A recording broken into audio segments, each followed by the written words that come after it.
All right. Are we live? We need to get a little light on the subject.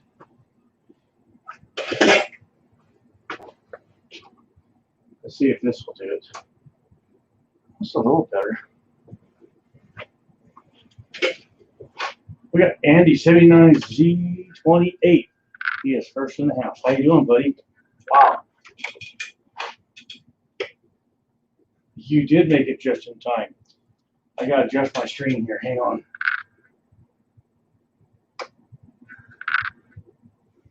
There. That way I can see the comments. We got Critter.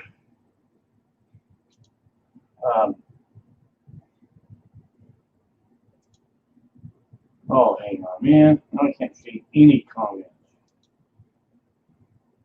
Oh, Bobby Bartle is in the house. All right, guys. I don't mean to be in your way.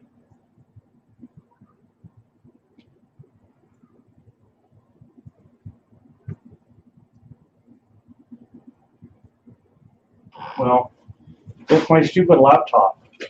Tacos and French fries. He's there.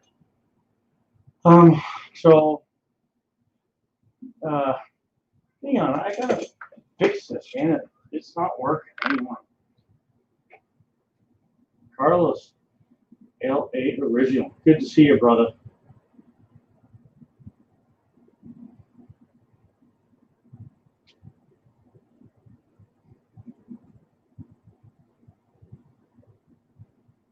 Man. Okay, hey, what do you guys are, I don't know, Critter. Could you put a link up to the forum, let everyone know? And Andy, would you shoot a few links up into the Facebook groups? And if anyone's on my Dylan group, put a link to there if you can. Anyway, I didn't plan on this. I never plan on this.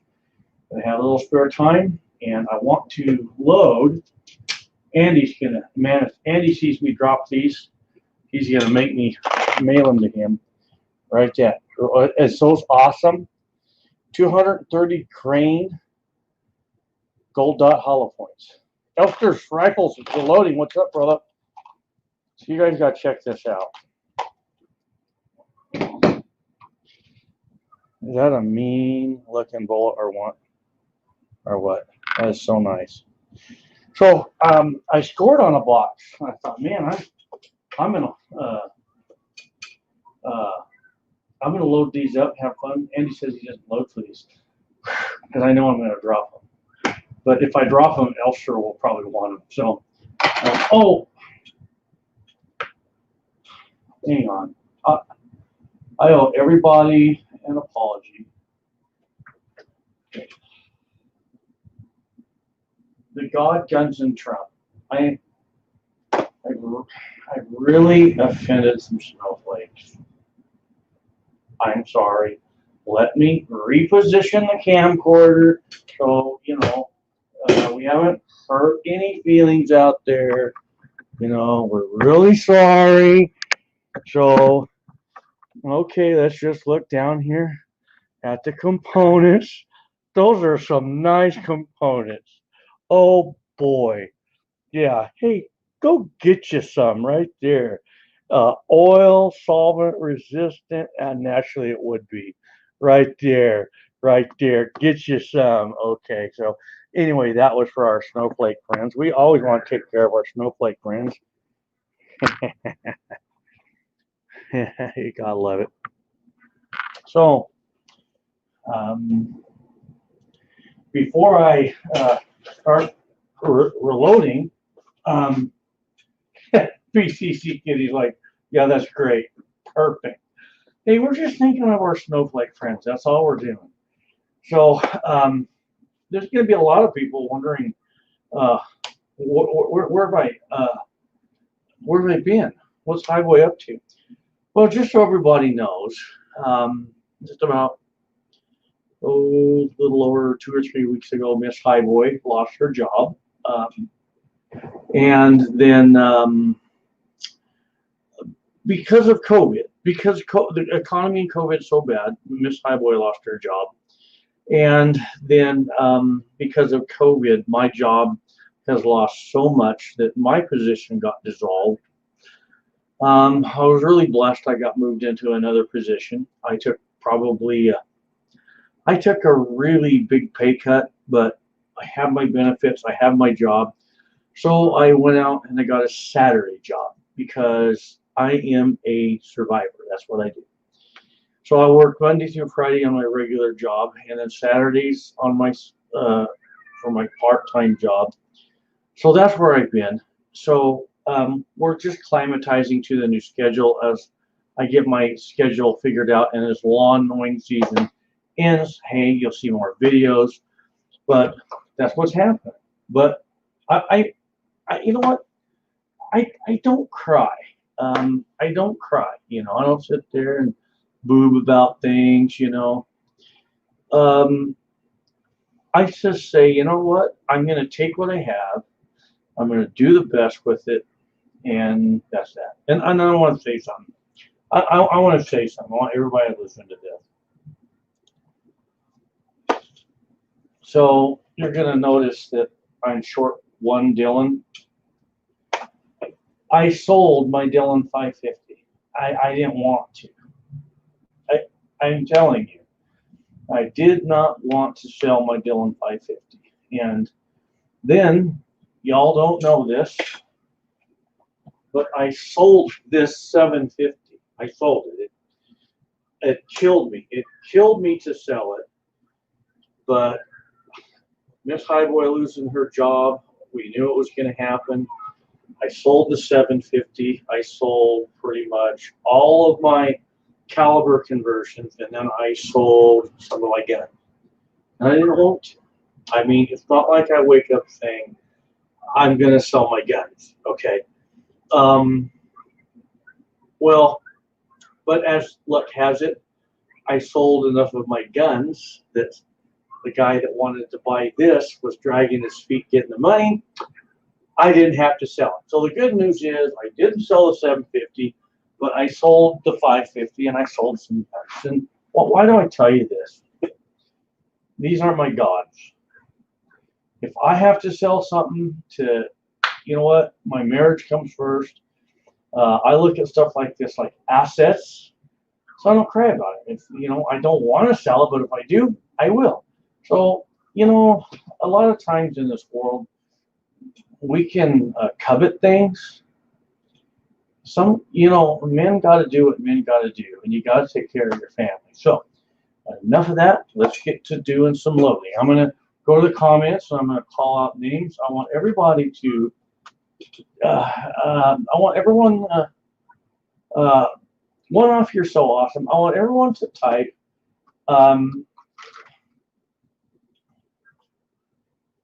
Speer gold dot right there.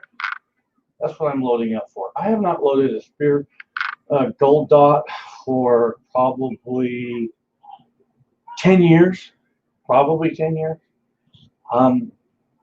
The last time I loaded up a Speer gold dot was I was comparing the Hornady XTP, their 240 grain gold dot, or XTP, to the Speer 240 grain gold dot. That's the last time I loaded these. So here we go. We have let's see.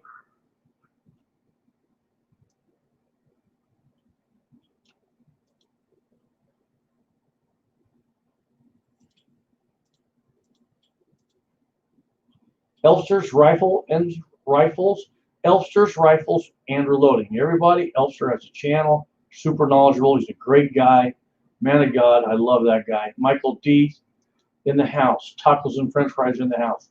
Samson's in the house. Floyd Hicks, buddy, it's good to see you. Floyd Hicks is in the house.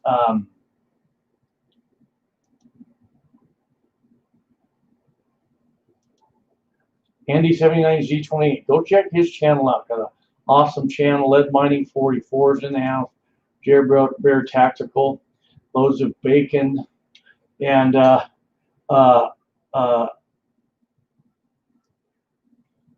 I owe loads of bacon a video. Watch my channel. Man, he sent me some of the coolest product. You're going to see it. You're not going to see it today, but you're going to see it. And then Haplo 88 Bear Tactical. Okay, loads of bacon can't stay. God bless you, buddy. We love you. Good you dropped in. So, okay, what's the gold dot? The gold dot bullet. It is a bullet that it is designed for self-defense. They come right out and say self-defense. That's what they're for. They're not jacketed. They're not like a typical jacketed bullet. You can have a Bernal hardness of somewhere in the 50s, right in there. These are a plated bullet, and they are designed for premium expansion. Now, we got Paul Jackson, we got Frank Barron. So, all right, I want to talk about, this is something that a lot of reloaders a lot of guys do to reloading they don't really think about this. From a hunting aspect, let's go from a hunting aspect.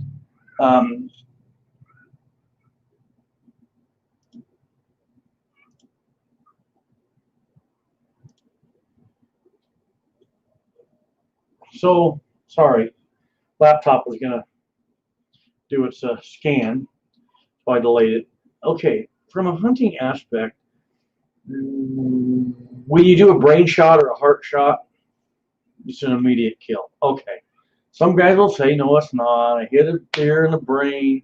I hit a deer in the heart, and it took off. There's been human beings that have had sticks ran through their heart that's lived. Okay. Outside of the abnormalities, you hit a big game animal in the brain, in the heart, it's pretty much done. Okay. But past that, the name of the game is tissue destruction. That's the name of the game. There's two theories. One, you have a solid, goes all the way through the animal. Now you have two wound channels, meaning it can bleed out both sides. The other way is a bullet that when it hits the animal, it expands.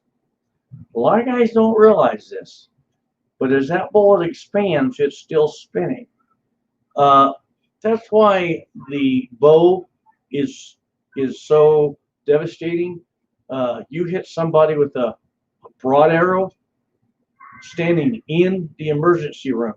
If someone was standing in the emergency room and they got hit with a broadhead arrow in the vitals, they couldn't save them. They couldn't sew them up. Because the broadhead, we think of this little skinny little thing. No, it's a drill. It's going around, and it's doing the slice-o thing. The doc can't sew that up. It's a bloody mess. And it's a big wound channel, especially if it goes all the way through. You just drilled a hole all the way through. So the concept of this this expanding bullet is, as it expands, it's still got this momentum of energy. And what you have is massive tissue destruction. I don't know how many of you got Highwaymen reloaded in. Yeah, you don't want the size of Cleveland in your deer. Yeah, and I'm not saying that. That's why you want to get the bullet that's appropriate for the job. But so tissue destruction is big. I don't know if any of you have ever done something in your life where you lost a lot of blood. I cut the ends of two of my fingers off in my life, and I lost a lot of blood. And it felt like to me that if I was going to lose any more blood, I was just going to I mean, it's like a tire with air, and it just deflates into nothing, right? Well, when you lose a lot of blood, you just go out. I want you to think about something. You see these videos on social media where, okay, someone comes in to rob a convenience store, and the clerk shoots them. The clerk's just sitting there going bang, bang, bang, bang, bang, bang, bang. They just literally sit there and fill this person with holes, and they run out. And they're perfectly fine. If you take anything from this, take this. and I'm going to expand on, I'm really going to drive this home. This needs to be said. I've heard it said, I don't know if it's true, when police officers get in a confrontation where they're having a shootout, when they're done, the officers will inspect other officers to make sure they weren't hit. Because it happens so fast that you don't know it. Well, there's another thing. If they get hit with a 9mm full metal jacket or anything of a bullet that type and that diameter, the problem is, it'd be like if you took a pencil and you just, you know, stuck yourself, or someone got stuck and you pull it out, they're going to bleed, but it's going to kind of close up. And that person, they could actually get themselves to the hospital more than likely if they didn't really get it in the vitals, okay? But what's happening is they're bleeding inside. They're going to bleed out inside. If they were going to live too long, they get internal infection, die a horrible death. So what happens in gunfights, you take like a 9mm with a round nose bullet. The problem with that, someone coming in your house, if you have to defend yourself and you shoot them, you could shoot a big guy multiple times. And he might not even know it. Especially if he's not looking at you. He's looking at someone else and you're shooting him. He might not know it. And then he might come kill you. He might die a short time after, but he could really do some harm. So the name of the game is a heart shot or head shot, which in the court of law, a headshot they call murder, but it's loss of blood and loss of blood fast. That's where the expanding bullet comes in. Now, I'm driving this home really far, and I'll tell you why. Guess what? Everybody, okay, in our current world, we have rioters and looters, and you know, we're going to have civil war and all this. And guess what everyone's buying? Full metal jacket, everything. I'm not saying that's wrong if that's all you got. If you don't have anything and that's all you can get, that's better than throwing a rock at someone, okay? But you don't want that. If you have the opportunity to set yourself up with good defensive bullets for those times, that's kind of your duty as a reloader. Or if you shoot commercial, you got to have that. You got to have that. That's going to be the ammo you're going to use in your self-defense, okay? I wonder how many people have full metal jackets stacked up in their mags for their concealed carry. If they're a reloader and they're doing that, they're dead wrong. Unless you're like, well, unless what? Unless you are shooting a 45 caliber or bigger. Okay, let me explain this. Some published data will say you could use a full metal jacket on big bore or larger. Okay?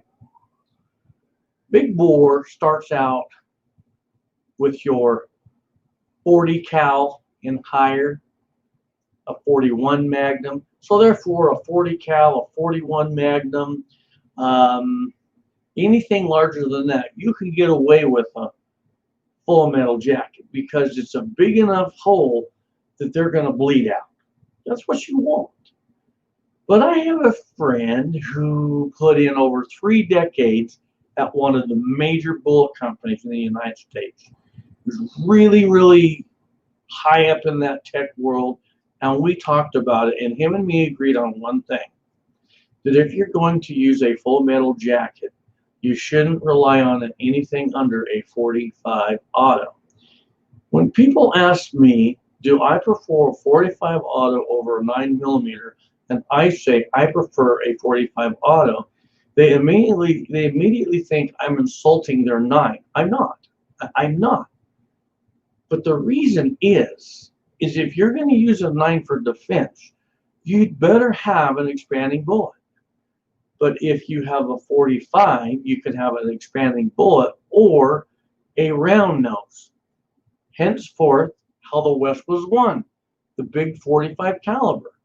Shoot a horse, horse dies. Okay, it's a capable bullet. So remember that with your 45 autos and think about that. If you're packing anything less than a 45 and you've got full metal jackets, you need to go out and get some hollow points. Okay, now hollow point. This is going to give us a lot of accuracy. Why? Okay. We have a hollow point. This is going to increase accuracy because of the weight of the bullet is to the tail of the bullet. That's one of the things accidentally engineers learned about hollow points. They aid in accuracy. But the thing is, with these gold dots, handgun self-defense, close-up personal, okay? Long range, okay? When I say long range for self-defense handgun, I'm saying length of hallway. If I said short range handgun, I'm saying across your dining room table. You understand me? So for long range for this situation, we don't really need as much accuracy coming out of our handgun as we do reliability. So brings me to this. We got our bullet, now we have our brass. The brass that I'm going to be working with, only because I want to check function of the bullet, function of the firearm, is going to be my once fired range brass. Once I have my load figured out, then I will use new. Now listen very carefully to me. All of my hunting loads, when I have I got thousands of 44 mag brass cases. But when I go back and I'm packing in the back country, it's new cases. It's new cases. Because a lot can happen to the rim of a case. Now, I will say, it's in my opinion, revolvers offer more chance of functionality than a semi-auto. In other words, I would be more apt to use a previously fired case in a revolver than I would a semi-auto for self-defense, whether it's at home, whether I'm in the back country. But for working up our loads, our previously fired cases or our range cases are fine.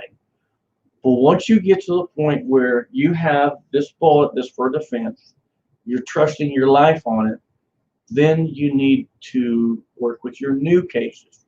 Okay? Now, a little bit about these cases. These cases are already prepped.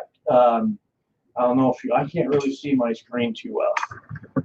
This jug, every one of those cases in there have been, they have been sized to SAMI specs.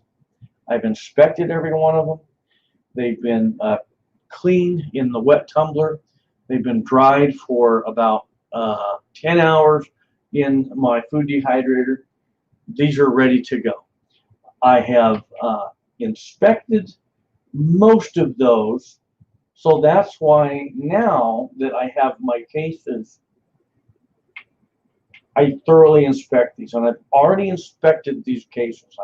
I went all through them, okay? So they're resized. I don't have to do anything in the way of sizing that case to a SAMI spec. So what I get to do at this point is I get to pass on my resize die. I don't have to set that up. It's already done. Okay? So now I'm going to get my expander die. I'm just going to get it started, and I have my correct shell holder into place. Now, one thing, okay, where's my case gauge? It's over at my Dillon, where it should be. Keep all your equipment organized where it should be. You want to check, upon visually inspecting your cases, you want to do a good job of making sure they are sized back to your SAMI specs. Okay, make sure you do that. Case gauges, L.E. Wilson, you can't beat it. Okay, now we're ready to expand the mouth of these cases. So this is what we're going to do. We're going to run our shell holder all the way up. I'm going to run this die down. All this stuff that I'm telling you, it's what goes through my brain when I'm working up loads, and I'm matching a bullet to the job I intend to do. All right. So run my die all the way down. I'm going to lock my lock ring. I'm going to loosen that small lock nut. I'm going to take my expander out. Now, these dies should be clean because, if I remember right, I cleaned them. Yeah, I did. So they're all clean. So this is what you want to do. And on my two Dillons here, I'm going to kind of turn this way so you can see the Dillon. On my two Dillons behind me, when I set the expansion on my case up, I mean, I really work it to where I get the correct amount of expansion. What you're going to do is you're going to measure the mouth of your case.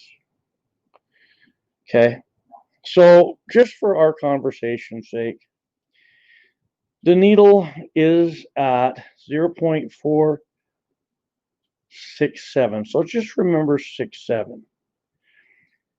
If it's at 67, what we want to do is we only want to expand about 11 thousandths. And 11 thousandths is 11 thousandths. You want to get as close to that as you can. That's what I found to be the sweet spot. The reason is I'm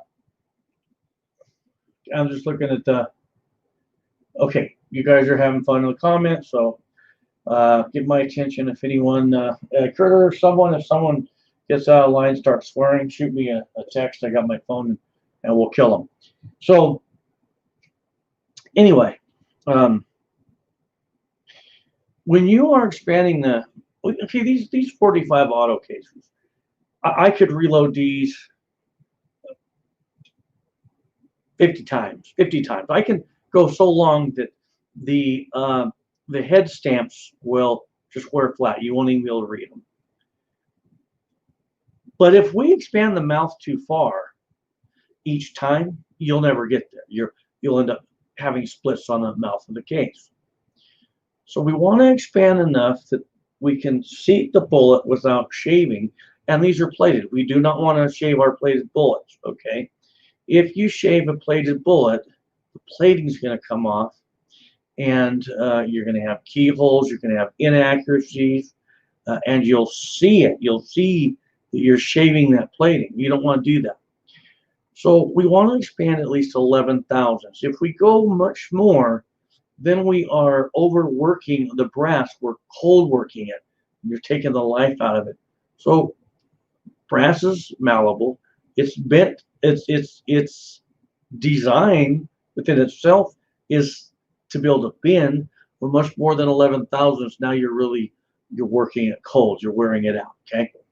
So now what I'm going to do, I'm going to run that up. I got my die all the way down, and okay. Now I fill my stem just coming into the case, but we're not expanding it, okay? What we're doing is we're setting the neck tension, okay? On my redding die, what we have is this. Okay, I'm going to expand my screen so I can see what I'm doing, so I can't see myself otherwise. This portion is rounded. You'll see it's rounded for ease of entry. Then do you see the gold color portion of that stem? That's the brass. That's from the brass wearing to that over time. It's from here to here that we're setting the neck tension, and I want to talk about that. And then right here, it steps up, okay? And then right here, it flares it. If you look real close, you're going to see a step, and then you'll see a flare, okay? So when we begin feeling it, we're in this stage. We're in the stage where we're setting the neck tension. Your neck tension is critical. There's a reason I'm telling you this. You want your neck tension the same. So when you seat your bullets, your pressures are the same. You want your starting pressures in every round to be as near the same. It's not going to be on these. These are range brass. But the reason I'm telling you is because once you've developed these loads to see how the bullet's going to perform in a gross way, to see how it's going to function in your semi-auto, then you can begin working with new brass. But when you have your new brass, you are going to want to go ahead and expand it, and it's going to set the neck tension. But you have to back up one more step. On your new brass, you will also resize it. You're going to take out any brass that might be a little bit smashed from manufacturing or from shipping. So on a new case, you're going to resize, simple enough, and then you're going to set the neck tension when you expand, okay?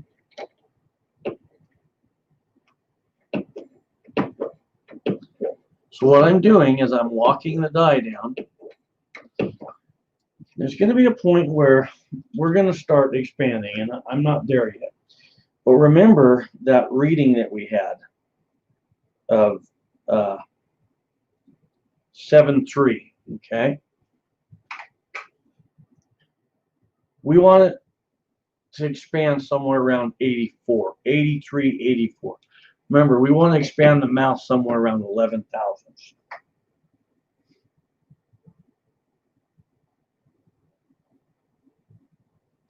I'm sorry, 63, hang on.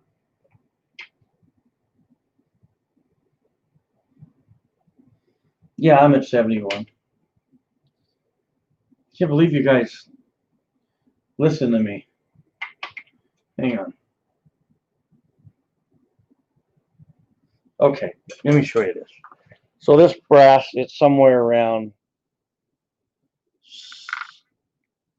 7,000, okay? So we want to be somewhere around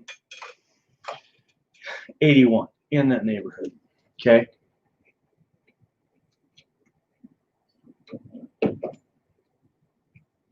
So now I'm just writing this down, and I'm feeling for the bell on that case.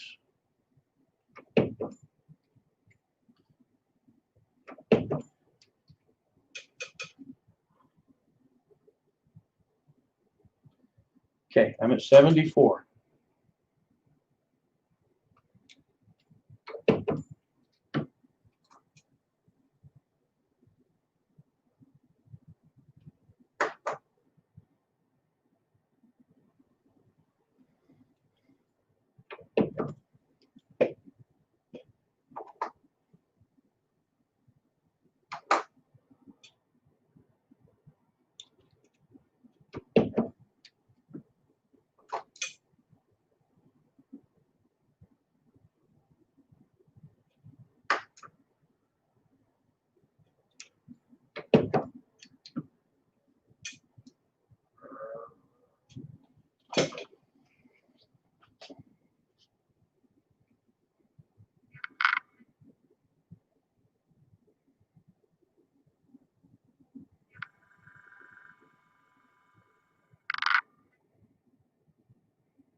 Now,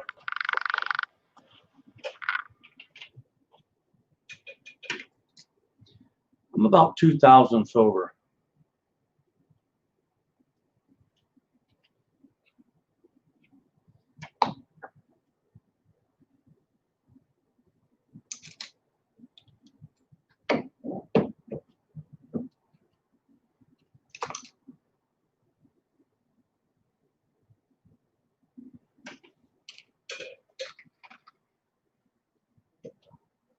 Okay, watch this.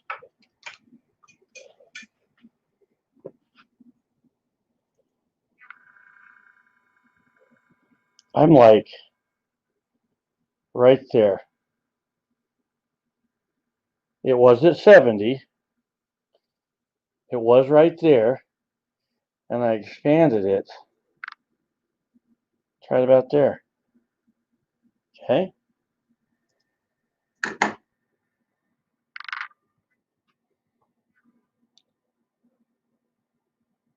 Okay.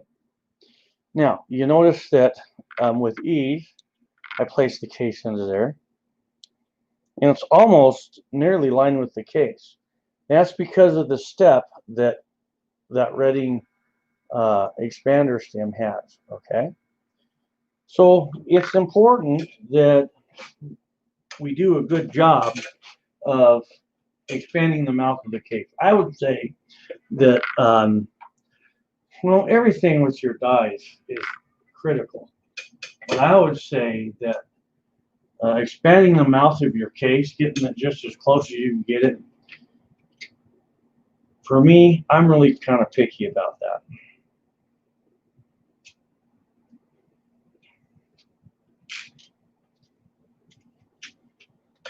Hang on. Hang on. My Dillons are pretty much, they're ready to roll. I just don't have primers in them. But, like, all right. I'm not going to put a primer in this. This is unique. It's not going to fall through. But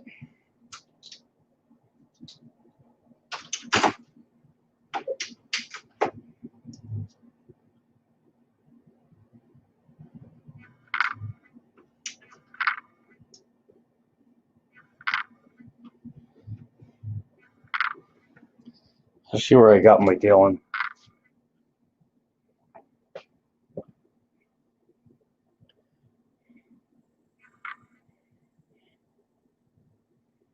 That's not too shabby. Okay. So, okay, I don't want to lose where I'm at here. So even like on your progressive presses, do a really good job of setting your die up. Get a cup of coffee and take your time. Don't rush through it. Okay. So now I have my primers. Okay. So now what I'm going to do is, let's see, we'll go ahead and we'll prime this one. Now, one of the things I'm looking at is I want my primer to be below flush, just by a little bit. Okay. It's pretty good.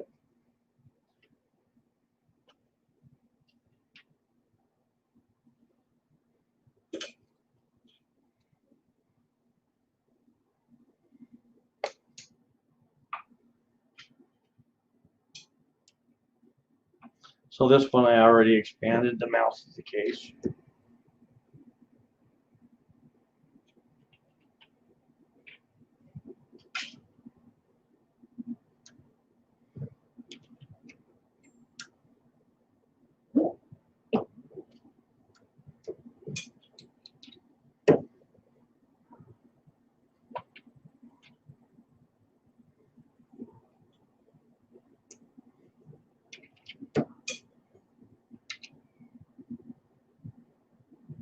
No,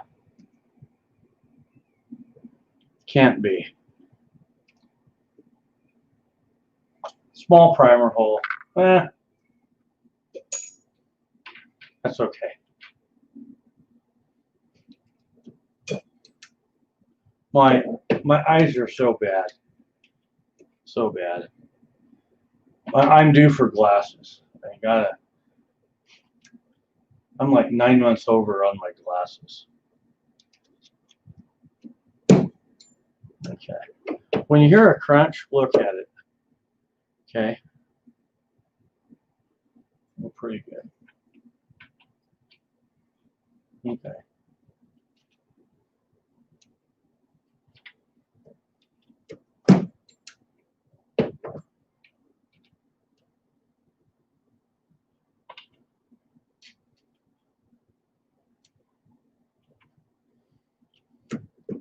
You know, I can almost just load these on my Dillon.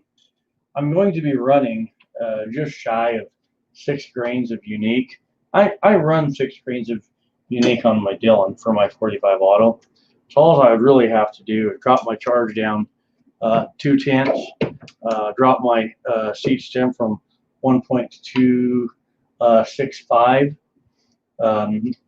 My recipe calls for 1.270, but I run my cartridge length at 1.265 for my 45 auto. I could literally just drop that down for the cartridge overall length. I have no idea why this is being so grumpy, but it is. What I'm going to load these on here. Okay, let me do one more so I have my full 10.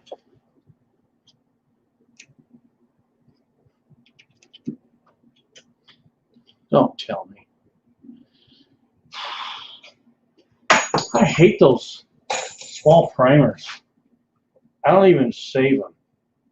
Man, alive.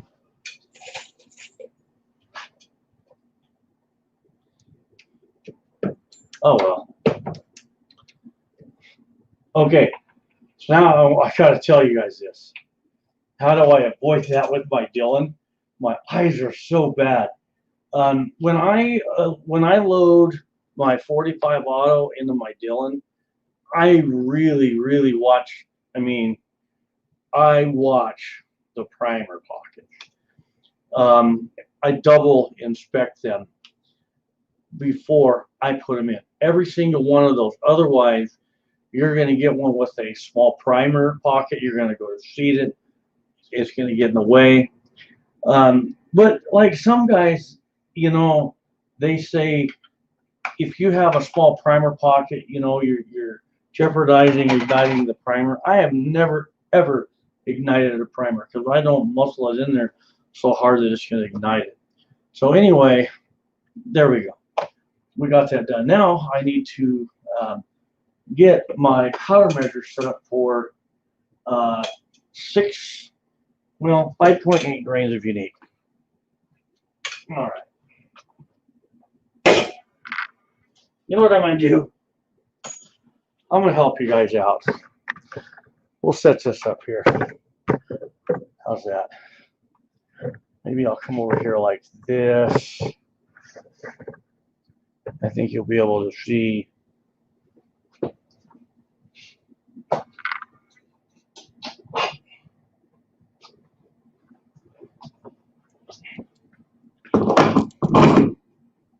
Yeah, I think that will work pretty good.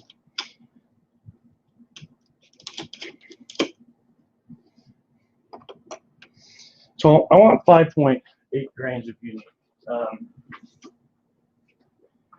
You know, all right. I'll kind of tell you this a little bit about the powders.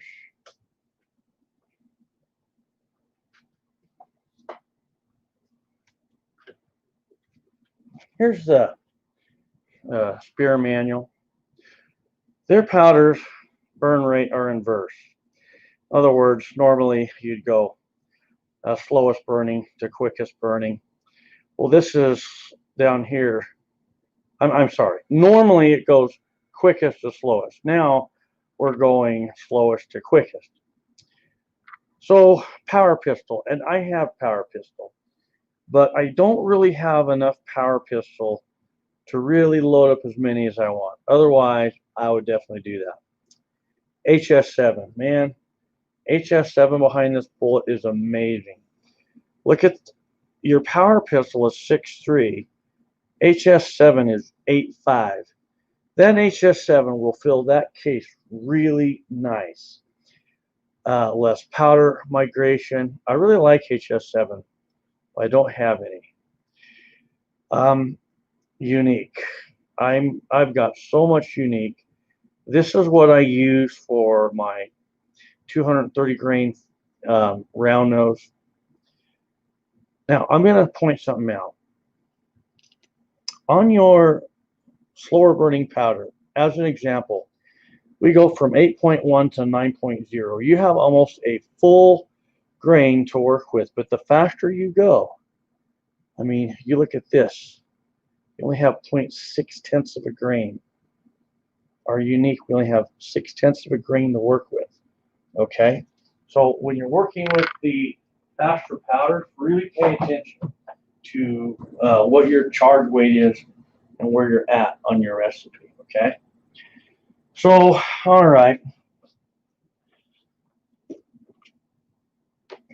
the big jug. I got so much unique.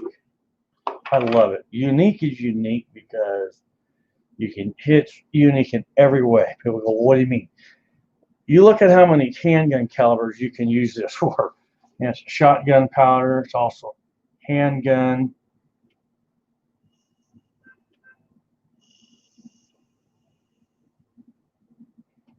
I don't need to fill it all the way. All right, let me start my digital scale and tear it. You guys are just going to have to trust me on this. Bear with me. I'm looking for 5.8 grains of unique. Come on.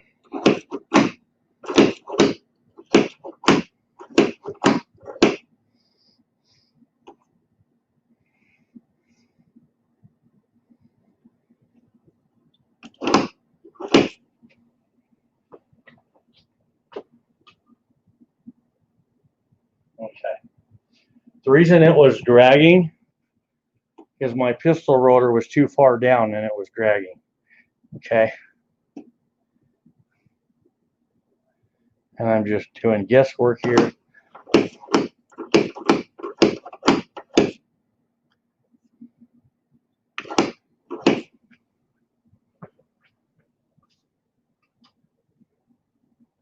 Ooh, 5.4.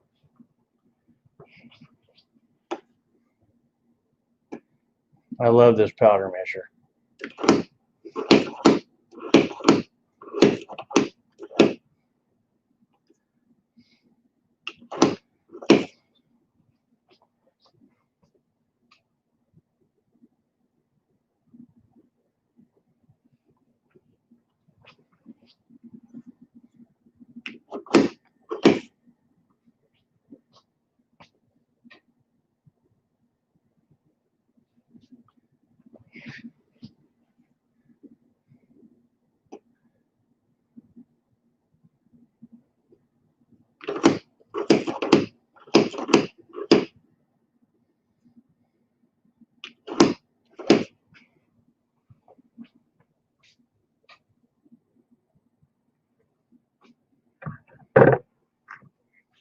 Oh, it said 5.8. Went to 6.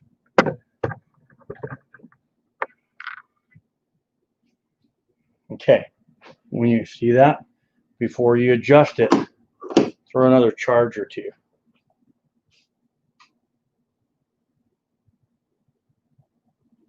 Okay, it is a strong 6. So 6 is, that's my max.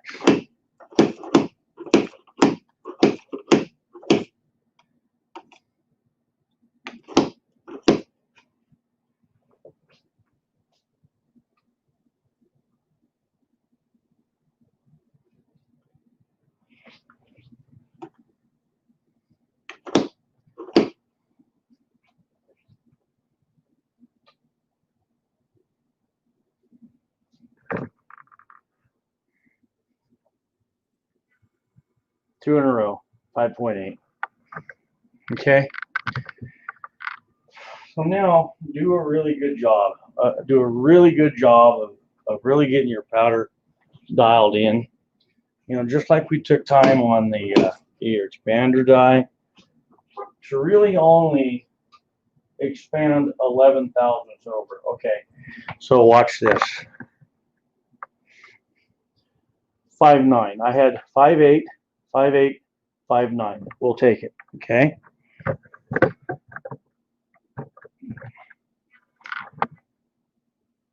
Now,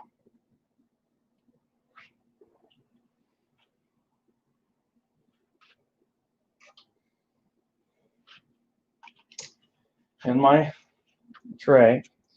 I place them all primer up, and I'm inspecting them. Now, my Dillon's a great machine. I would never be without my Dillon. But for something that I'm going to load for my personal self-defense, man, I want to be able to inspect everything. Every case, every primer, and in a minute, every charge. This is going to be fun. Extremely fun. You guys know it.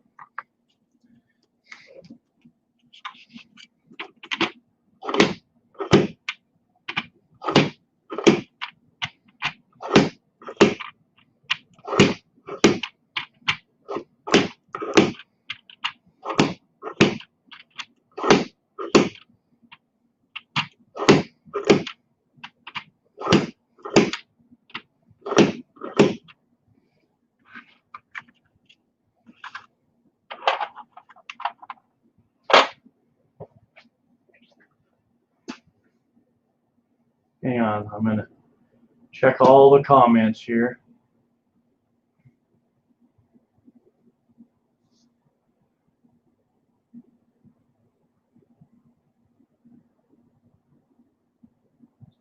The neighbor guy, he's talking about auto comp.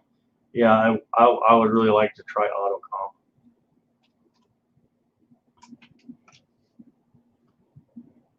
I'm just looking through comments. One off says more gooder.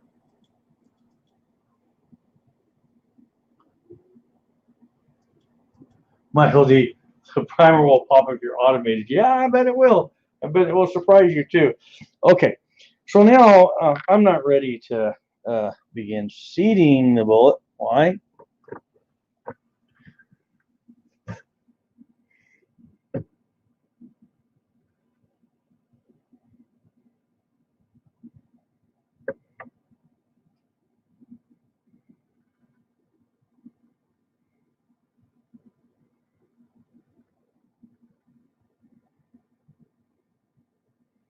This is such a great way to make sure, you know, you don't have a double charge, and to make sure you don't have a squib.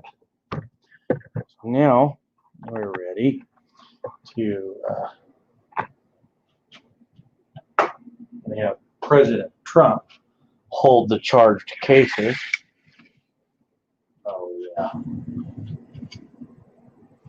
Now let me get my chair.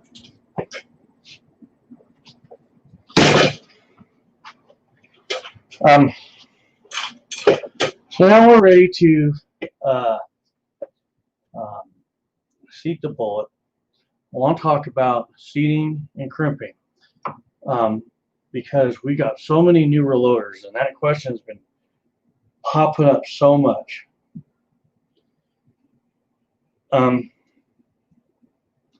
lot of guys automatically assume that we seat and crimp on the same step of the same die. No, that is not true. A lot of guys say, but I don't get it. The die has both functions. The die is capable of seating and crimping. That's right. That's because you have two parts to the die. You have a seating stem, and you have the body, which is where the crimp is performed. Okay? They utilize both sides of the die to save you money, so they don't make another die. Okay? But typically, okay, go back to the days of a single stage press. Okay? On a single stage press, with each step of the process, you would install the die and remove the die and put the next die in. one die at a time. You didn't have none of this. You didn't have the progressive press. Well, they made them, and if you had the money, you could get them. But everyone pretty much stuck with the single stage press. So that would mean you would have your resized die. You'd put it in, resize, and take it out.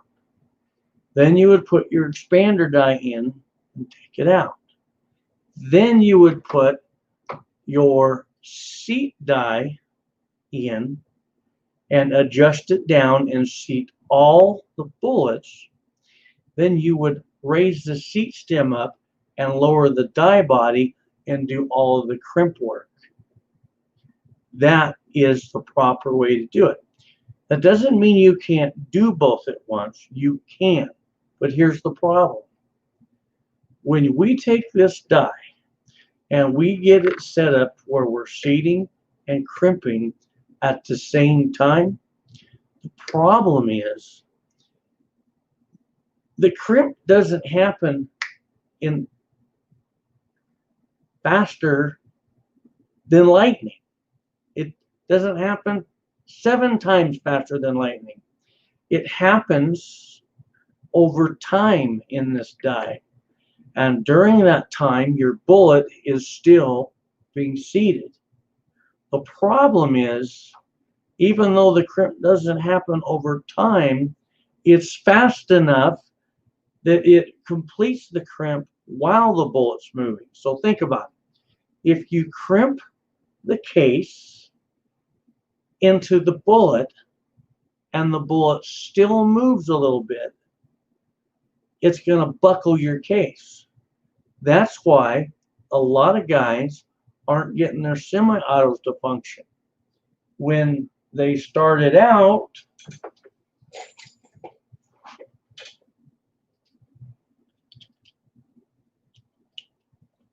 it fit.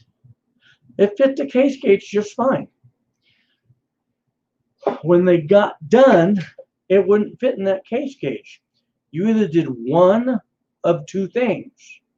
One, you didn't expand the mouth of the case enough.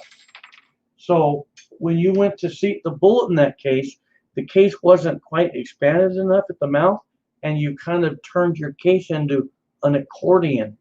Sometimes you can see it, sometimes you can't. But your gun will know, and it won't let it chamber.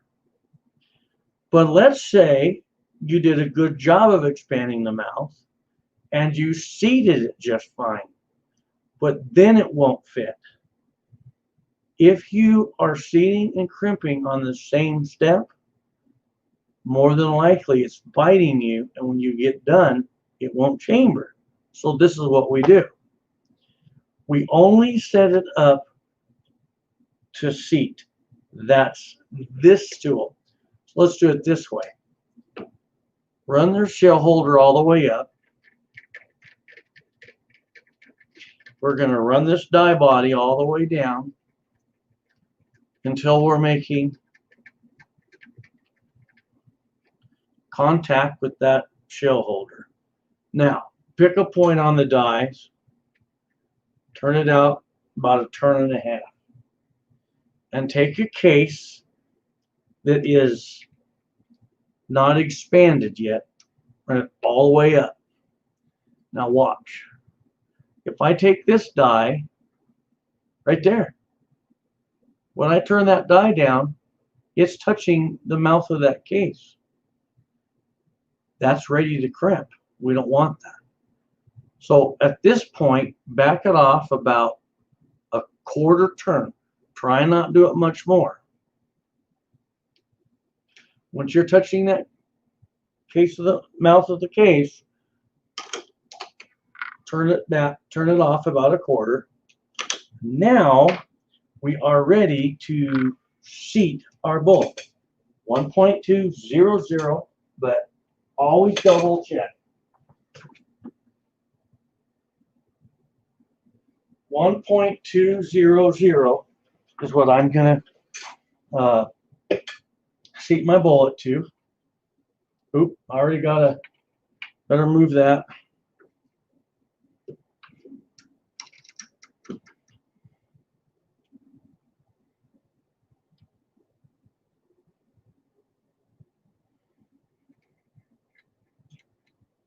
Now, every once in a while, I'll have someone, they'll say, they'll shoot me a text or email me and they'll say, I don't have a cannler. Perfect. Perfect. Because we're going to taper crimp. That's the beauty of the taper crimp. The taper crimp is I can crimp this anywhere I want for any whatever length I need. Two examples I'll give you. One, if you have to adjust your length to get this to feed, okay, in your handgun, you have your pistol. If it gets stuck halfway between the magazine and the feed ramp, it's too long. So you could sneak this back about 5 thousandths and still crimp it. You'd be fine. As long as you're not at max load, somewhere down, mid-range on that powder. Now, if something happens, the cartridge comes up out of the magazine but stovepipes and the slide won't shut because it's stovepiped, that would mean it's too short. So now you could lengthen that by 5 thousandths and crimp it, taper crimp. You can taper crimp it anywhere. You don't need the cannler. I'm not going to use the cannler. Remember, if it gets stuck, if your completed cartridge or your dummy round, make your dummy round without any powder, any primer. If it gets stuck in the magazine and the feed ramp, it's too long. It's like a semi truck that's too long to get around a corner. It needs to be short, doesn't it? Okay. If it's too short, that cartridge is going to come out of the mag, and when it comes up to hit the feed ramp, it's just going to go like that. The gun's going to jam.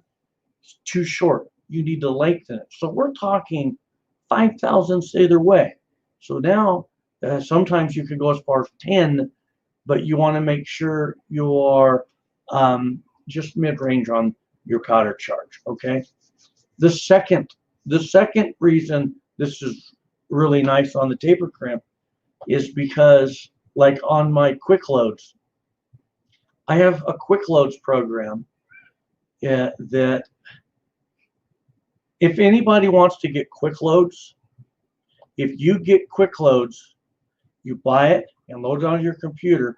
If you go to the 76highboy.com and you send me a message, I would help anybody over the phone learn just the basics of it. Okay. But I can take and I can work with my cartridge overall length to get maybe more of a length I would want in a cartridge. And so that means if I'm taper crimping, I can crimp anywhere I want. Okay. My Springfield is more forgiving on length than my 1911s. So I get to kind of play around that way. Okay. Quick loads. If you get quick loads, don't sweat it. Go to the forum, shoot me a message. I'll make a time. I'll show you how to use it. Good stuff. So now we got to put this to 1.200. Okay.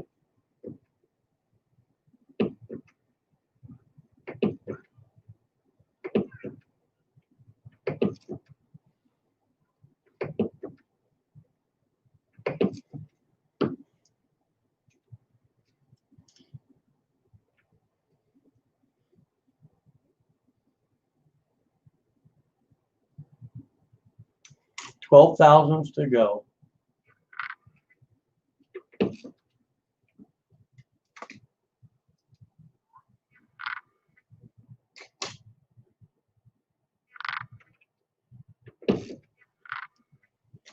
Don't be afraid to sneak up on it. If it takes you a lot of adjustments, who cares? Get this right.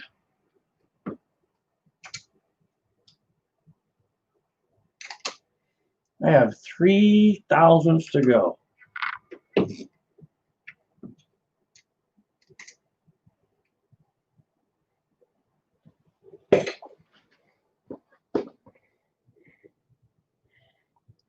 Ta-da!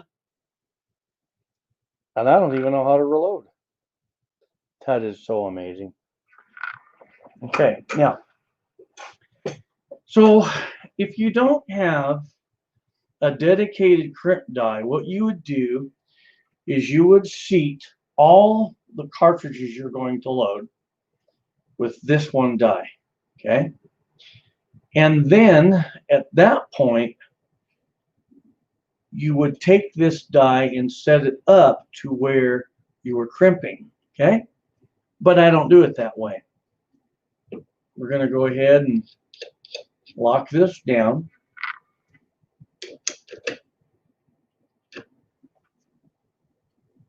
I should have locked this one down too. Well, that was a bad boy. Now I'm going to set my dedicated taper crimp die. You're going to set this die up the same as this, except you're going to remove the seat stem, or you're going to relieve it. You're going to raise it up to where you're not seating the bullet any deeper, okay? So run my cartridge case up into the die position.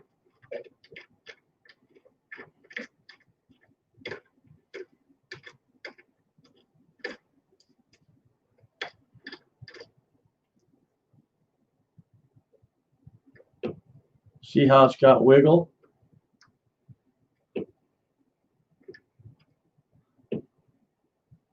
Okay, I can feel it. It's just a little wiggle. So now once I have the wiggle, now I'm ready to crimp. Being a semi-auto, I want to go a good 1/8 into it, okay?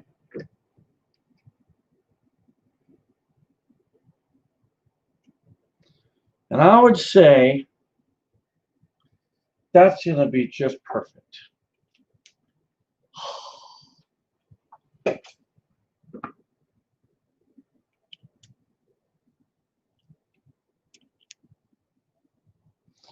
Now, I want to talk about this.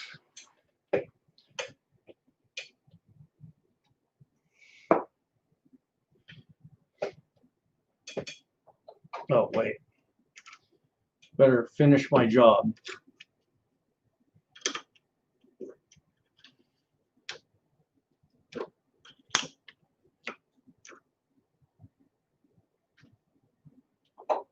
Okay, I want to talk about something.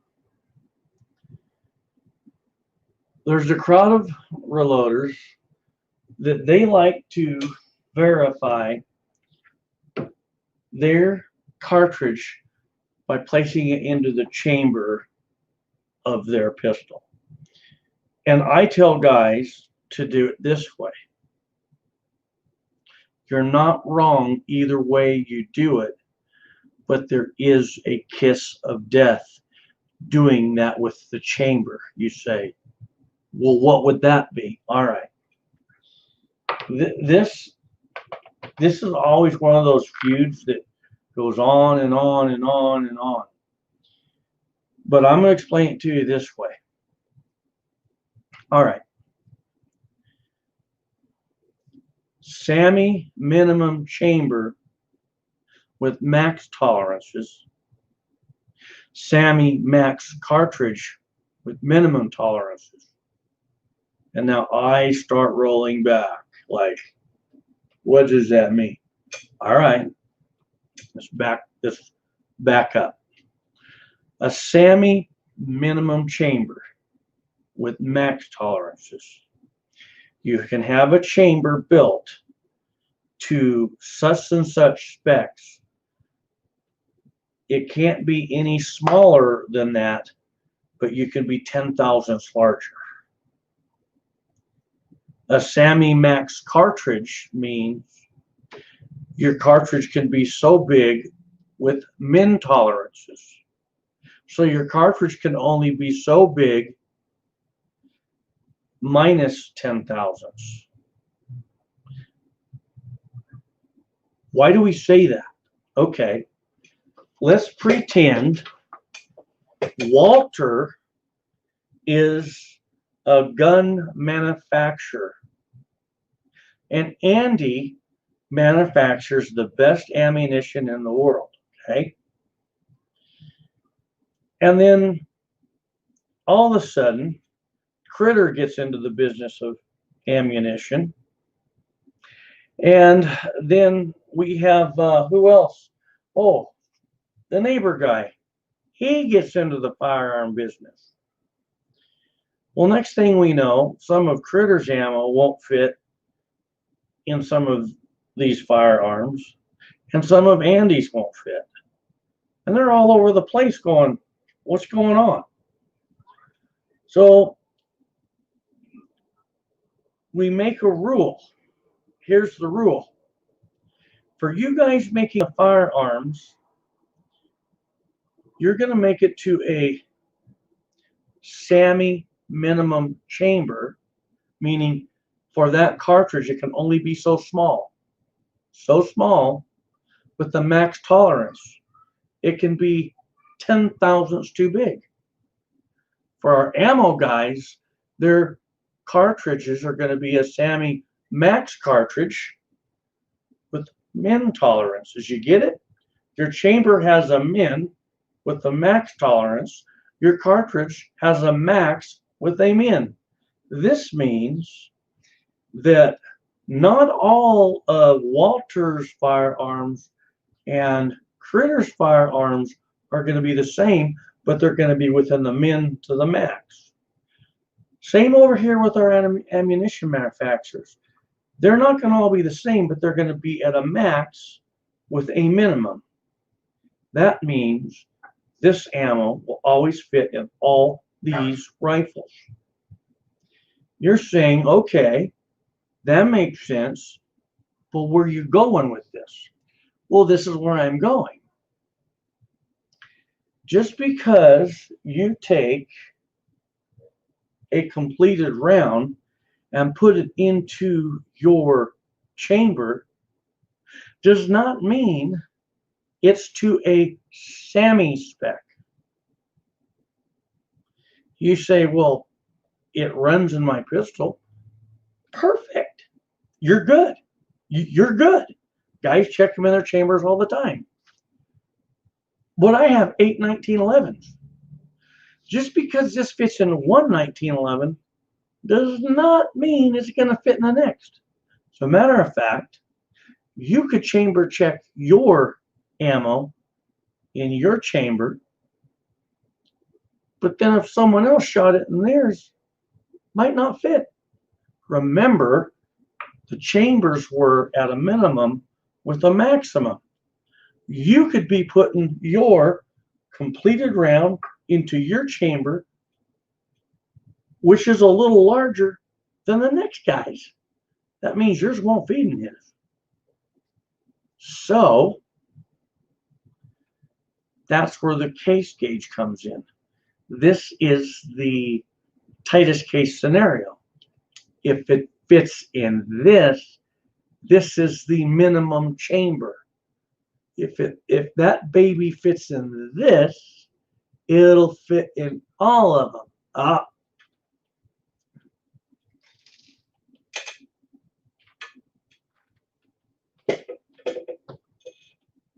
Hang on.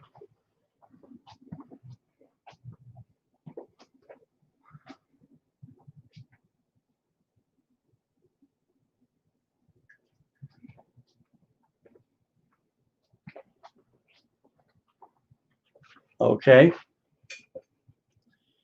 Your 223 Remington. You chamber check it. It fits. Yes. But it doesn't mean it'll fit in every one of them.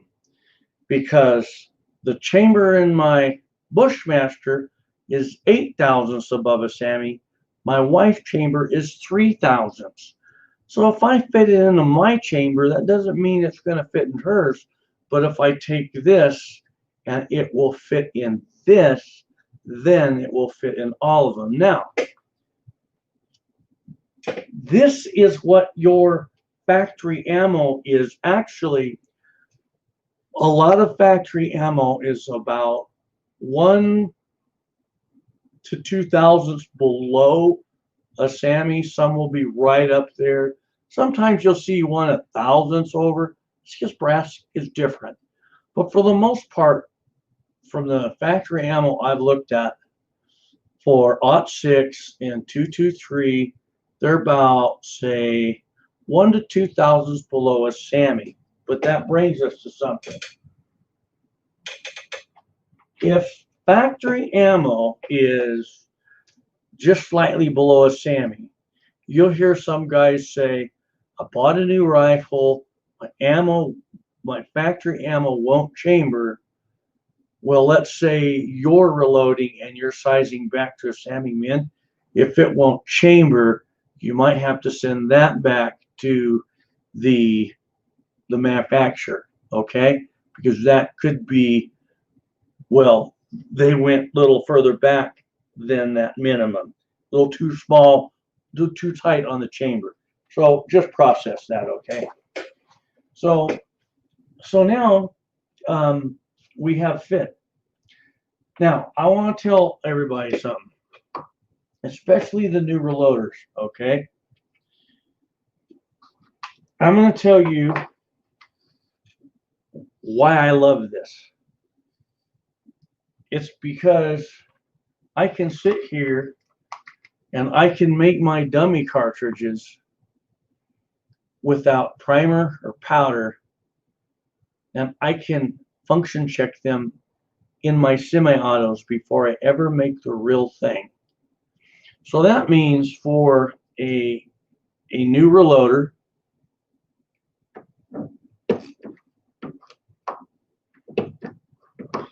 they can set their dies up and they can skip that part of this where you're charging the case and priming the case, and just follow through with seating and crimping the bullet, and you can check it in this case gauge and then function check it in your semi-auto.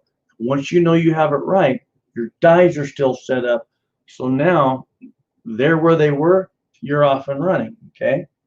And I would highly recommend at that point that you test it out in batches. Now, I want to show you guys something. This one's a little tight going in.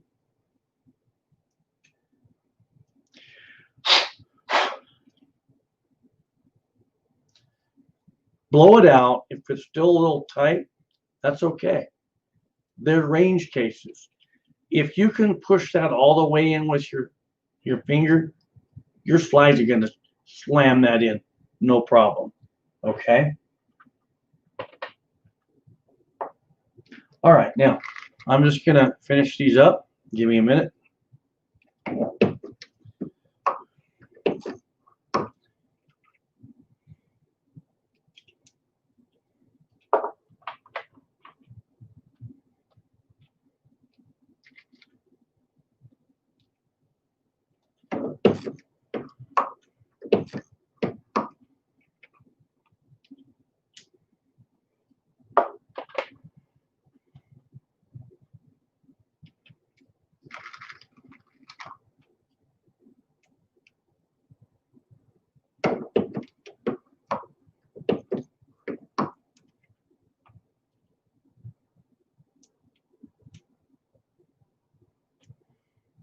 Okay.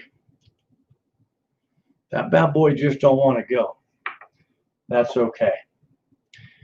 I already know what the problem is.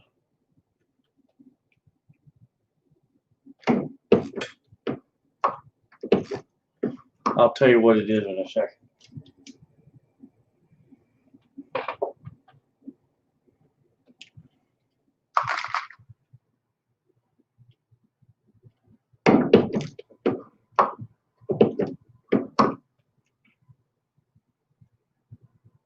Yep.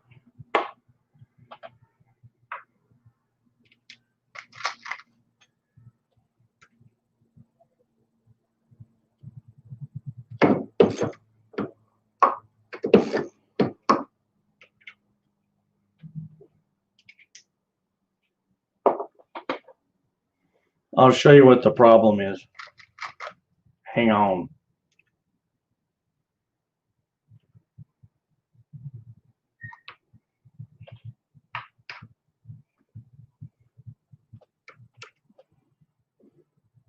And it's an easy fix.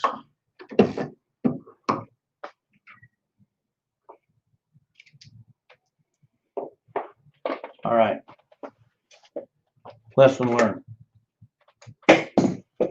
You ready?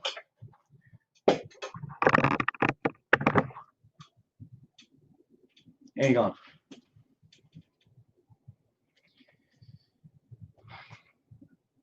These were never resized. There's 3 of them. If you look, the bullets are sinking into the case. So that means these were clean, the whole works, but they got put into that case without getting resized. And that is kind of the problem with like bulk, doing a lot of things bulk, especially like when you're doing it late at night. So the easy fix is simply pull the bullet, save my powder, decap it, resize it, and then run them through. But the nice thing about those are for the Dillon, and I have my resized die on there anyway, so it will nail them. So anyway, so I messed up on 3. So moral of the story is what I need to do is just put my resized die on here and nail them with the resize, and I'll be fine. So there we go. And the reason I made that mistake is because I don't know how to reload. You know, I really don't. But I'll tell you guys this. So I'm 55. Been reloading for 41 years. You will never ever quit making mistakes. I got up at 4 o'clock this morning, went to work, got home late at 7:14, and you're always gonna make little like mistakes like that, but it's okay, just so you catch it before you go to the range. So these are really nice. I ended up with 7 good ones. I'll do 3 more, and I'll rescue these bad boys, no problem. So I'm gonna go down to the comments.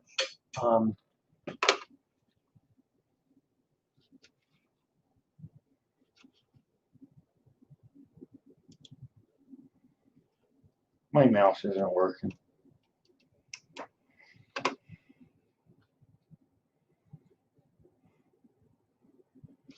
Man, alive, come on.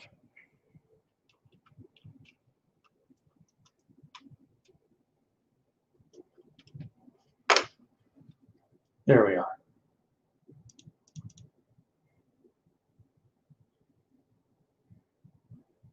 Okay, Walter's out of here. Walter, have a good night, buddy. You wished I lived in Louisiana. Well, maybe I wished I lived in Louisiana. So there you go. How'd I do? Any questions? Can I answer any questions?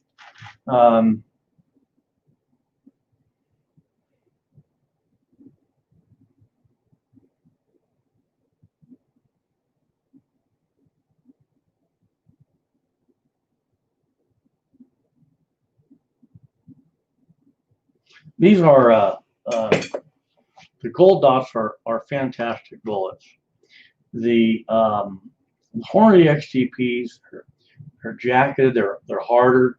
You can push the XTPs harder, but I like the gold dots because it doesn't take a lot to make them work. Okay, as compared to the XTP. That's just my experience. So Don Lalo, thank you. One off. I make mistakes every day. I learn something. Yeah. A lot of the problem with my mistakes is like right now where I'm working 6 days a week. I only have a little window in the evening. I'll tell you where I make my biggest mistakes. If I really analyze where I make my mistakes, it's when I'm case prepping for my progressive press, my Dillon, which I'll talk about that real quick. Okay, so here was my error. some of these cases didn't get resized. That's why I changed kind of my method. Anyone that's been following me over time on my Dillons, how I would do it is I would take the ammo. I don't know if you guys can see me. Hang on. Let me see if this helps. Hang on. Hang on. I got more lighting in here.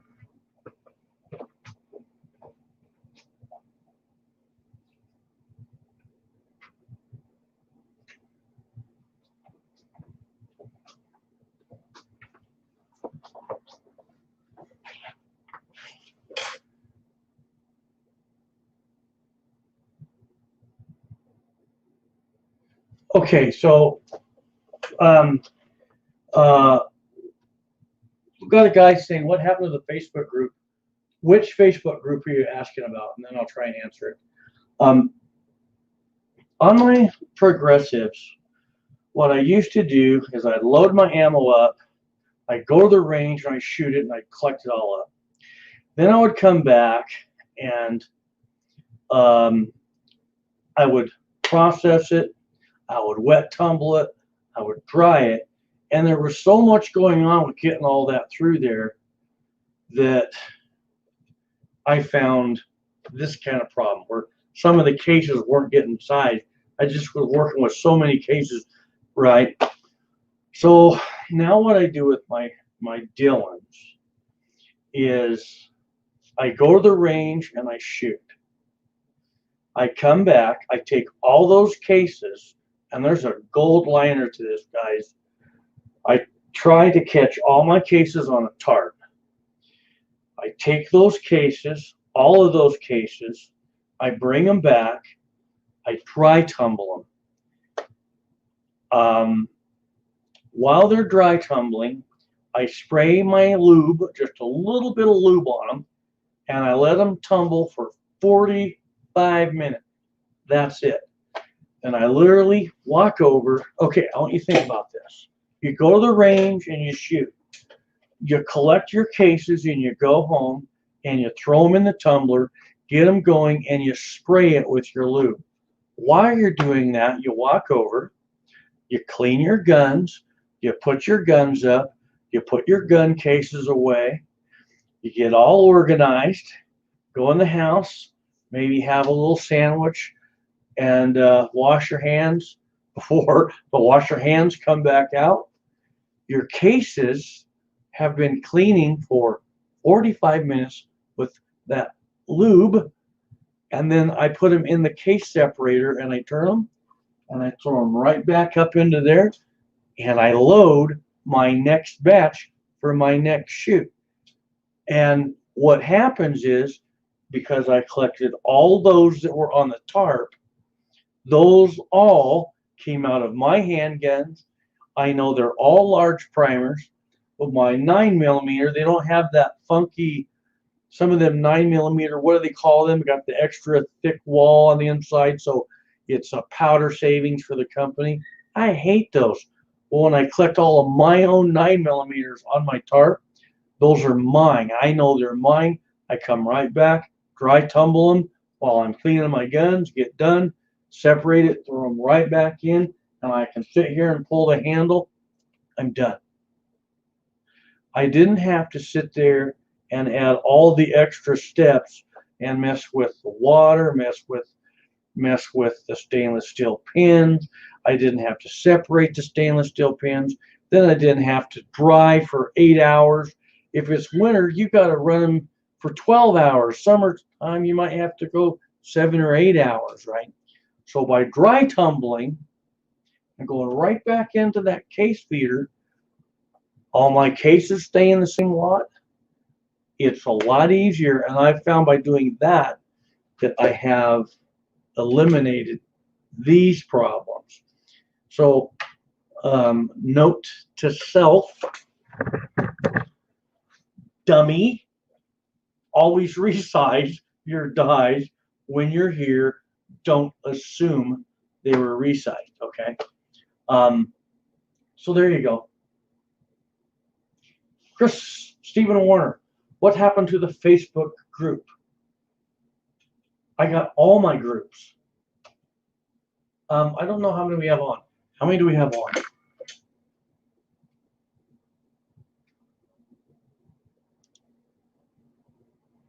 $45. Okay. I'm going to tell you my reloading groups. Dillon Precision Reloaders. It's not Dillon Precision Owners. It's Dillon Precision Reloaders.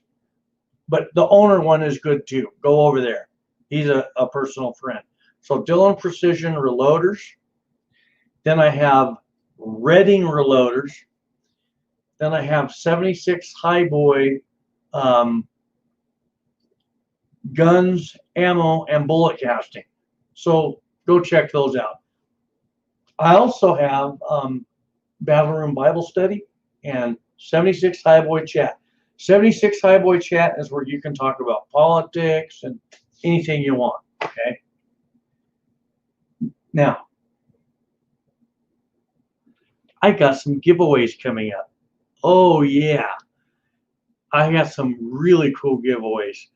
It'd be another week and a half to 2 weeks, but I'll be giving them away at 76highboy.com. So click the link in the description box below. So,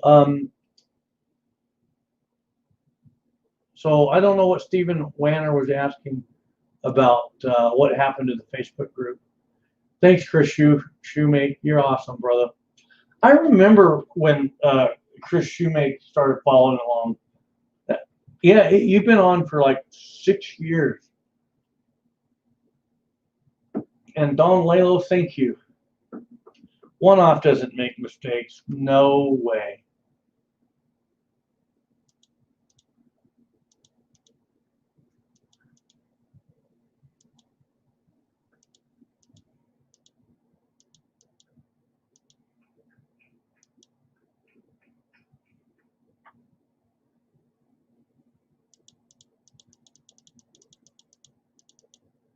Okay, we got 47.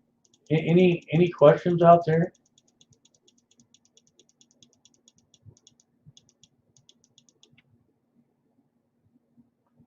Ooh, Critter's gonna start casting black powder bullets tomorrow. That's the one thing I don't like about now that I got a Saturday job. I just don't have time to do that. I'm really envious of you. So yeah, go do it, dude. Preston Lynch, it's good to see you, buddy. I will probably be out here doing a live stream tomorrow night. That's my goal. I'm going to be working on. I'll be doing probably some 8mm. Why don't you come over tomorrow night? I'll be doing 8mm. I got it all ready. Crazy Gearhead. Dude, thank you. That's very humbling. Long live 3. I know you heard about Hodgson getting Western powder. Oh, I knew for a long time. That's the cool thing about this, like, with my channel, I learn a lot of things. Not bragging, it's just really cool. Thoughts on an LP versus an XL 750? 750. I don't have an AP, as you see. Good. It's a good press. It's a good press, but my Dillons run. I love my Dillons. I just do. Let's just Dillon here. The only thing it needs is some large primers. It's already my Dillons, man. My Dillons are always ready to rock. Always, always, always. I'll talk about my Dillon, but like just for anyone that's progressive, you know. Here I gotta go around my bench.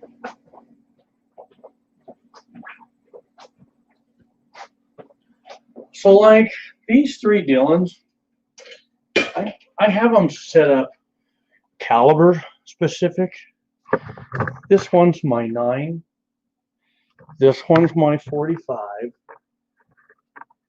This one's my 223. It's not set up right now, but it won't take much. So on my, hey, Busy Blackhawk, have a good night, buddy. God bless you. On my progressive press, this one.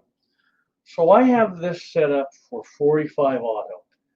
And I have it set up. This is the actual recipe that I just run on this all the time. 45 ACP. I run the Acura 230 grain bullet. It's a round nose. I'm running 6 grains of unique range cases. Okay. And so I have this always set up. Like, let me just grab a primer.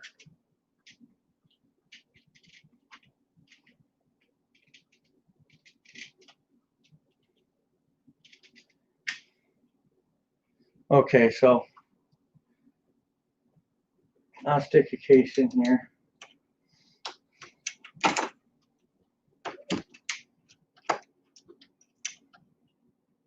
For my first charge, I'm not going to accept that because it's been sitting.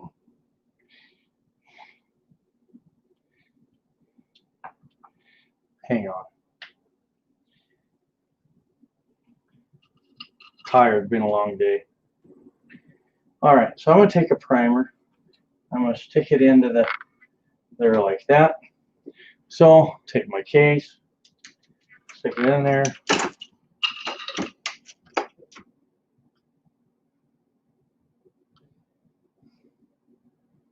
Hang on.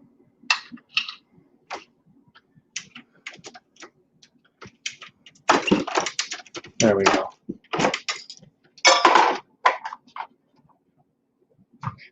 Ta-da! Okay. On my Dillons, like this is my 9. If I want, this is all I run. But if I want to run a different bullet, all I got to do is change my charge and my seat, and I'm off and running. Okay. That intimidates a lot of guys. It intimidates them where I'm trying to watch my, making sure you guys can see this. I'm watching comments. Okay, so let's say I have a Dillon, and I run 9 and I run 45. Now you're talking more conversion. I understand how that can be intimidating if you don't do that a lot. But if you're just running one caliber, okay, like I'm running this 9, if you want to run a different bullet, all you have to do is adjust your overall length and your charge, and you're off and running. And that's another thing.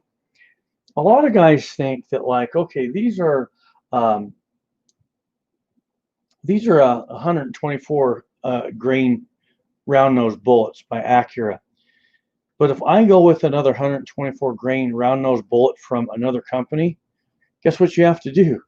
You have to re-verify your length that it's going to fit in your chamber. Because not all bullets by every company is going to be the same. Okay. So just kind of, I'm sharing stuff with you guys that are a lot of the questions that I get texted or asked on the forum of the gun groups. Okay. Don't make your progressive press any harder than it seems. Okay. Another thing. Okay, I'm just looking.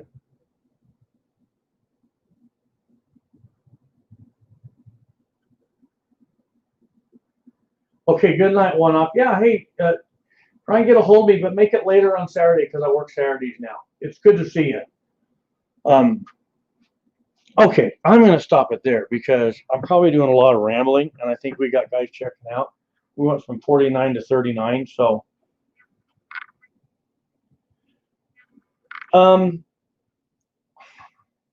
Facebook doesn't give alerts for my live streams. normally I have to manually do it, but I had just got off work and I was tired.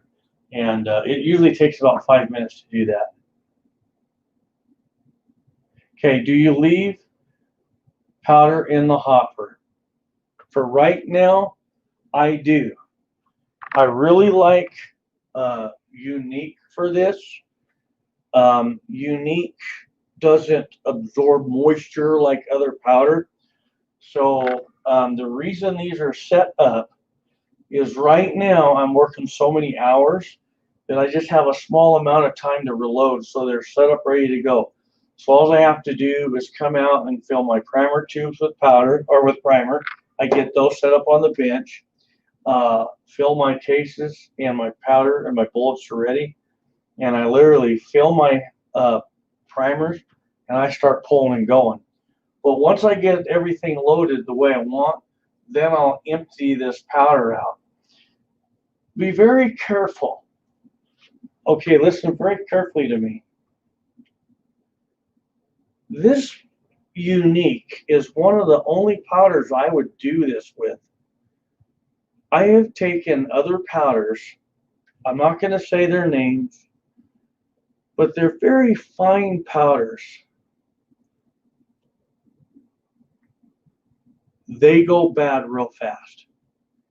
How you'll know it is you'll, like right now, oh, that smells so good, that chemical smell. But there's some powders you'll put in there and you'll go to smell it and it'll make you sick to your stomach. It went bad. I'll tell you how to know. If you have a powder that's very fine, pour it into your hopper and let it sit a day.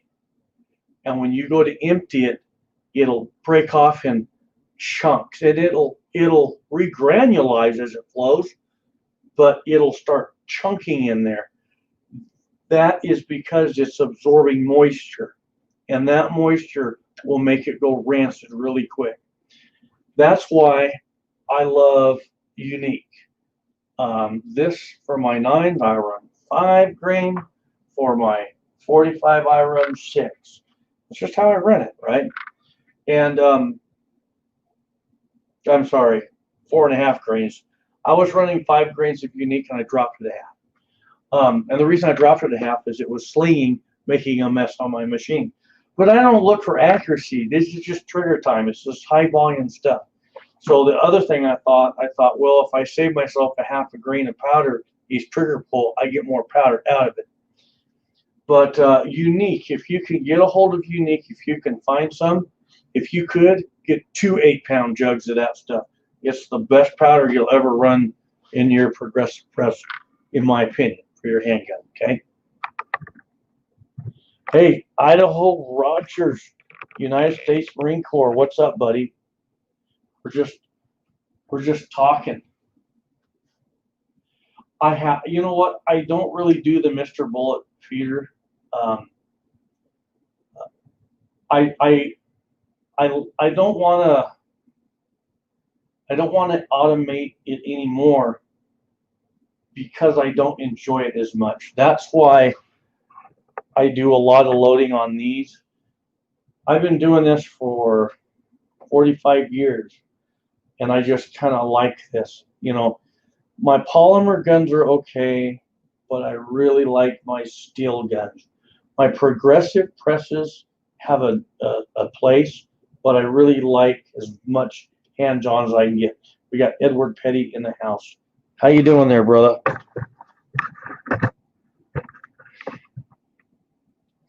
So I'm going to wrap it up about 5 minutes. So if you got any questions, I am open to answering them. And oh, there's something I want to show you guys real quick. Hang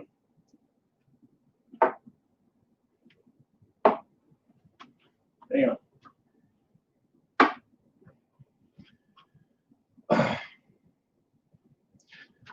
I'm going to try my hardest to show you this.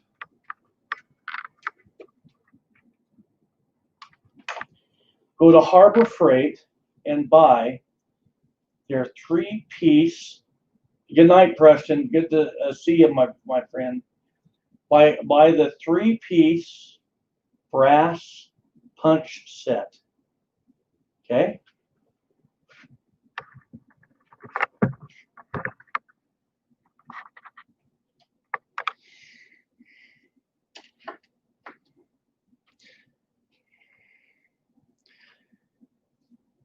I took one of the brass punches and I cut it into 3 separate pieces like this.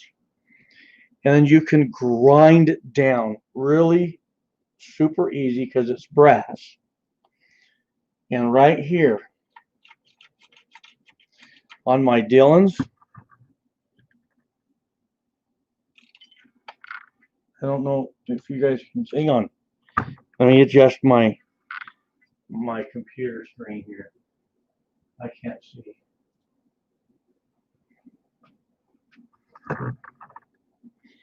Okay.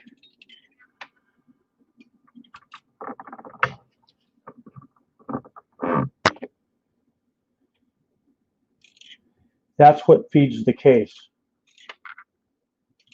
See that? Take this.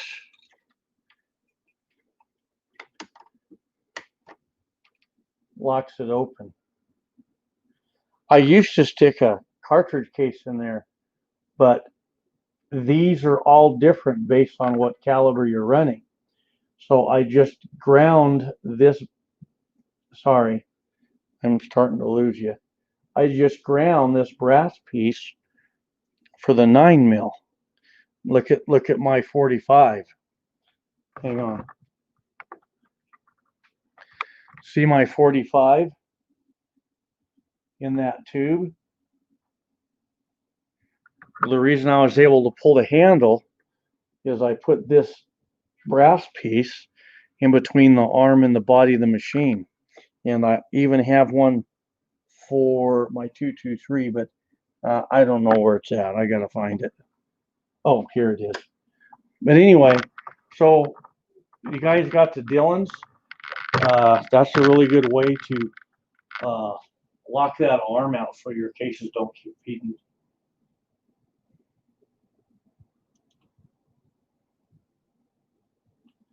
All right.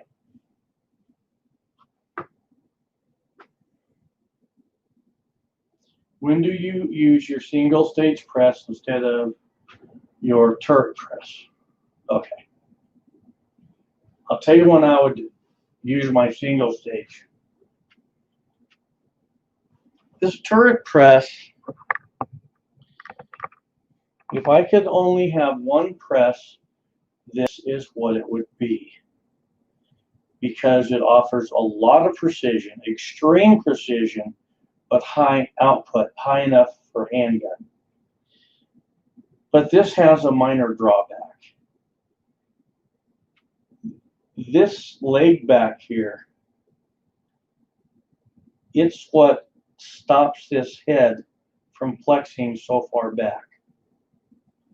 When this head flexes back on that leg, this ram is square with that turret. But you're still going to pick up a little bit of deflection.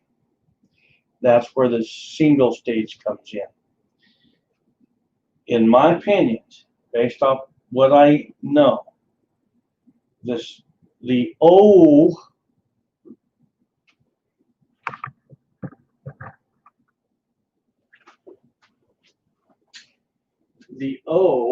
of that single stage press, this will remain solid for precision, and everything stays perfectly aligned. That's when I would be switching to this. But for me, I'm just not into this. This turret offers me everything I need for the precision I need. What limits me on getting into longer, you have long range, then you have ELR, extra long range. That would be like 1,000 yards plus or 1,500. I don't know. Those guys, they all have their opinions on what ELR, but extra long range is really getting out there. For extra long range, then I would be switching to that. In other words, or here you go as far as you can with this, and when your accuracy begins diminishing, then you would want to develop your loads on that. Okay? Big Jake's in the house, man.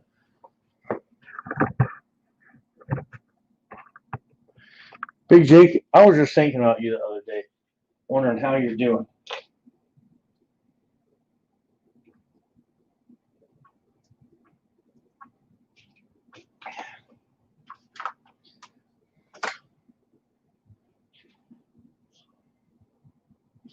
Okay, so I'm going to show you guys this.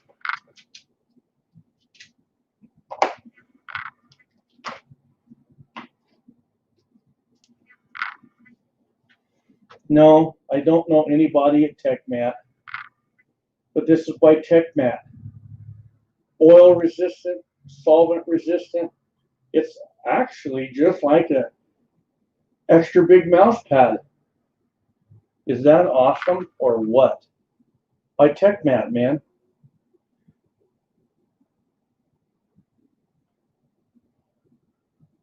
When you buy one of these,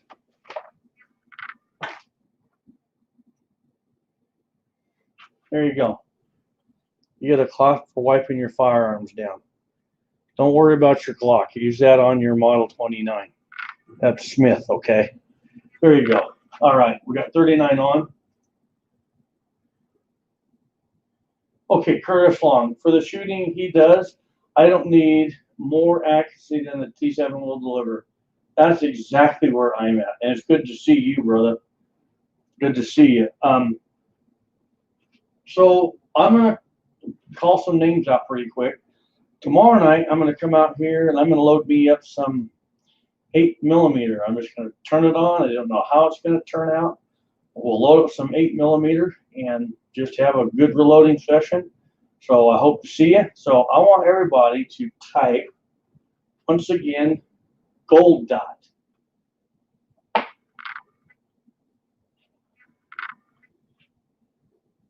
Gold dot, and I'll call you out. Okay?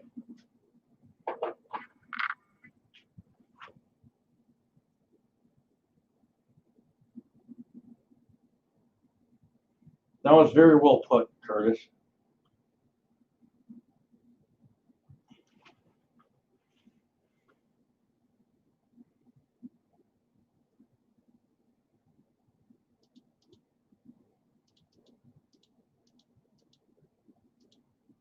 Okay, last one, Andy. Thank you very much. Very kind, my friend. So we have Alaska one, Andy. Okay, Stanley Hammer is out. Alaska one, Andy is out. Curtis Long is out. Merton Siliker is out. Good to see you, Merton. Oh boy, man, you guys are pouring it on there. You guys are awesome. Always awesome. Critter 9A is out. Mitch Schneider is out. Adam Tedder is out. Big Jake is out. Edward Petty is out. Paul Jackson is out. KJ Shooter is out. Floyd Hicks is out. Chuck Garney is out. Jason Casilia is out. He's awesome. Stephen Wanner, he's out. 4-4 Hawk Hawk Tactical. Hey, good to see you, brother. He's out. 1204 Simca's out. And you guys just humble me that you would even take the time to comment. So, okay, I'm going to let the cat out of the bag on something. You had to go all the way through the live stream to get this. I am going to be coming out with a series. I'm going to be putting it together shortly here. It should start in a week and a half. It's going to be loading for the rimless straight wall cartridge. Well, okay, why would I do that? Well, I have series on 357 mag and 38 special, but the rimless 38 or the rimless straight wall cartridge, that's all your semi-auto pistols. So this is going to be a series that whether you have a 380, a 9, a 40, a 45, whatever it is, you'll be able to follow along and load for a semi-auto pistol. So that'll be coming up about a month and a half, and I'm going to be having some giveaways.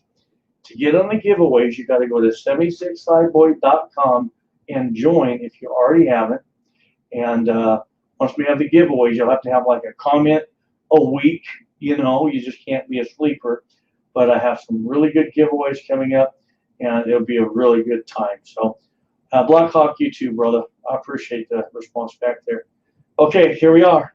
I'm gonna sign out here. So we are out in 3, 2, 1.